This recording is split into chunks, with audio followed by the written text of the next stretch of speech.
And I Yeah. think part of what you say in this is you need to let go of those things that do not serve you, right? Yeah. And do that. What was an instance there? Because I know people sometimes don't get this when I'm like, let go. And it's like, what do you mean let go? Like, can you give an instance for people to kind of, tune into something that happened in your life that you had to let go, other than maybe the job, which seems, something like right in your face or drastic. I mean, I think, letting go of my house was one. Mm, Just I had to, say goodbye to friends to move. I think I had to let go of the old me, frankly. And yes. that was quite a learning experience too. Just kind of releasing and trusting. One of my favorite books is Michael Singer, The Surrender Experiment, but it's all Yeah, yeah, about that. great. It's like, okay, universe, I'm going to trust you, Hmm. trust what's coming, and I'm going to take those steps and realize, how it's all helping. But um, yeah, just kind of taking those leaps too. I, I kind of, the first time I really consciously tried it was in Arizona. I'm now renting, and, I'd always been a homeowner and or for a long time. And the rental office is like, okay, we need to know with 3 months warning. And I'm like, where am I going to go? And I said, okay, I'm going to really practice being in the feminine. The feminine would be allowing, receiving, trusting. It's all going to work out. The right thing's going to happen in the most easiest way. And this was really foreign to me because before I was always in the masculine, like, let me do this, let me sell my house and push forward and move somewhere and go, go, go and make it happen. And that's all I had known. So I really sat back and said, okay, I'm going to go with whatever's most easiest and comes to me. And sure enough, a friend's home was available in Tahoe to rent. So it was tough because I mean, I purposely had to sit back and say, yes, I'll move out in 3 months with, no plan. And okay, I'm going to really just like let it fall into place. And it did. So, and that was also me learning to push the fear away and just like sit with the love and trust. That was a really big test for me too. If someone's listening, they're on their own healing journey and finding a hard time and resonating with what you're saying, where would you say people start? Would you guide them to read the book, to, get into the course with you? Like what, because that's always the toughest part of starting, I find. Yeah. So what are the paths that you would advise people, especially if they really wanted to work with you? Yeah, I created, well, so I wrote the book and everyone Hmm. wants to find the book, but I'm kind of in the process of my third rewrite because it's like, it means so much to me. Sure. I want it to be right. And I want it to be less of a biography and more of helping people. Hmm. I just think that will help better.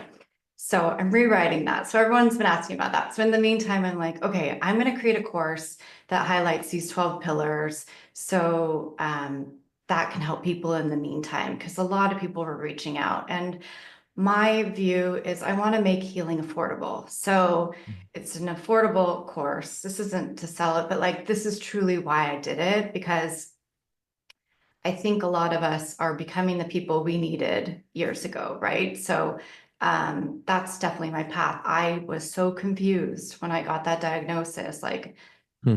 what's going on? Where do I go? Who do I go to? What's happening in my body? So I'm here now to be that person I needed when that was occurring. So this is very, Hmm. clearly emotional about this. So I created the course to help people because it's just like, it might sound like basics, but are you really addressing the layers? And I even created like a free self-assessment on the layer so people can do little yes, no questions like, oh, do I have safety and trust? Do I have self-love? Am I connected with nature? Those sort of, specific questions. But yeah, that's what the course is for. And I'm kind of opening up to one-on-one coaching too. But, and that I think would be really fun because I want to get into, on Zoom, people's homes, like, let's go through your kitchen, let's Yeah. organize your closet, all these things help you heal, right? It'll eliminate traffic in your head if you have a clean closet. It'll, it all helps. So it does get me excited. So I do want to do that. But yeah, I'm passionate about making it affordable for people to learn how to do this.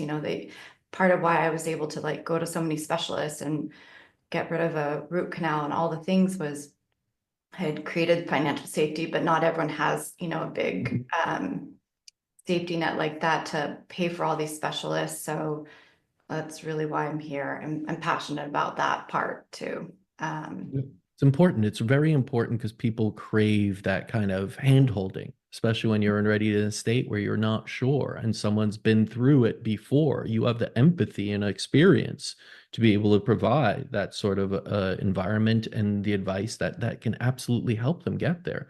And you're right. Listen, I always understood this. I work in medicine. Medicine is, especially when it's out of pocket, what we do and these advanced technologies, and you're working with MD, of course, and it's like, it's expensive. I never said to people this is like the cheap route, but I know there are other ways. What we're doing is trying to catalyze on nature. You could go into nature and do it. Maybe it'll take a little bit longer and everything, or maybe it won't. Like this, it's not just that you have to throw money at something. And that's coming from someone that I make my living off of that in a sense of being in that environment of medicine. I still think it's way cheaper than what the conventional realm is. You just yeah. don't see that because it's covered by insurance, but the outcome is your value of life. There is no number to that in a sense, right? So, but And it's what great to have that. I think it all helps. I think what I love to do all the optimization and heal. Like, I think it all helps. And again, it's, yeah, whatever people are gravitated towards, right? Like if they're Yeah. called for that or called for whatever it is, trust that and go with it. And it's wonderful. Like I've worked with amazing specialists and I think it all helps. Absolutely. Yes. Uh, Yeah. It's a holistic approach to it, right? It's a holistic approach of multiple ways and working, with people that can show you different approaches themselves that you just need to resonate with. And yeah, so I have to commend what you do there because I do think people are just confused. They don't know where to start. They don't know where to go. And that usually leads to inaction. When you're so, I don't, and then you just keep doing what you've always been doing. But to right. provide them with the steps there and to do it in a simplistic fashion that isn't breaking the bank is a great way to go about it. And it's not, it's not a quick fix. This will take time. Nope. Like you said, you're learning how to create kind of a healthier lifestyle, a life in balance, a life with connection. It's certainly not a quick fix. It wasn't for me. It's been quite a journey, but I'm so happy to be here now. There's a lot of tears along the way, a lot of shadow work and soul searching and releasing. Um, but getting to the other side is incredible and makes it all worth it. Yeah. No, healing is a lifelong journey. We're always doing it. That's why people like, are you healed? I never like that because it's like you'll always be healing, Mhm. forever. Doesn't Yeah, mean you won't be in a healthy state, but we have to see this as our lifelong journey is to be in our most optimized state, enjoy the ride while we're here, and always strive for the healthiest environment we can create for ourselves and for others. So thank you for creating that environment, not just for yourself, but now for others.